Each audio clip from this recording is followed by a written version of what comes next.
ये मेरे सामने आ रहे मैं क्या सुधीर भाई मेरे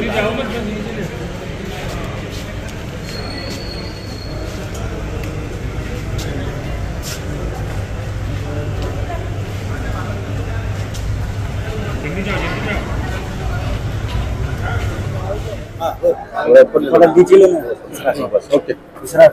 अभी यहाँ पर आप पुलिस कमिश्नर के पास आए थे, क्या मांग है? मांग हमारी भारतीय जनता पार्टी, अनुसूचित जाति मोर्चा, कामगार मोर्चा, अल्पसंख्यक मोर्चा, महिला मोर्चा, सब समाज बांधव से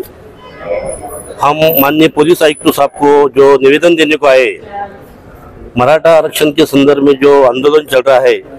और वो आंदोलन करते जो मनोज जरांगे जो है, उन्होंने महाराष्ट्र के मुख्यमंत्री एकनाथ शिंदे साहब, महाराष्ट्र के उप मुख्यमंत्री देवेंद्र फडणवीस साहब,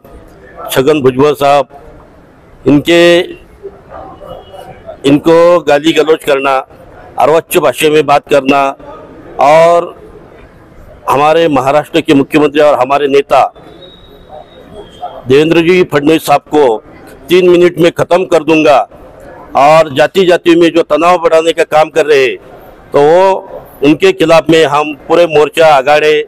सब मिलके हम आज माननीय पुलिस आयुक्त साहब को निवेदन देने को आए कि उनके ऊपर आईपीसी एक्ट अनुसार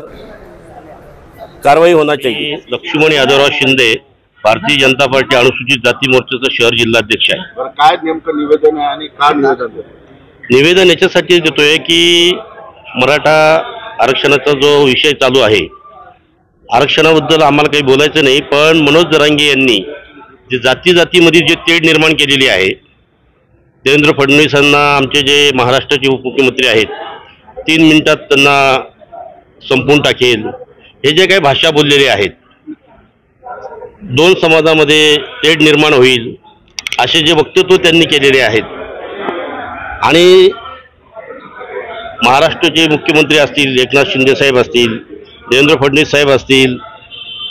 छगन भुजबल साहेब असतील, यांच्याबद्दलही अपशब्द वापरलेले आहेत। महाराष्ट्राचे म्हणजे मराठवाड्याचे डिव्हिजनल कमिशनर जे आहेत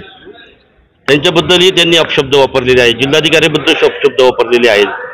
2-3 समाजामध्ये तेढ निर्माण होईल आणि महाराष्ट्राची जी शांतता आहे ती कुठेतरी त्यांना पेटवायची आहे या माध्यमातून। म्हणून आज आम्ही भारतीय जनता पार्टी अनुसूचित जाती मोर्चा, अल्पसंख्याक मोर्चा, महिला मोर्चा, या सर्व जे काही आमचे मोर्चा आणि आघाड्या आहेत,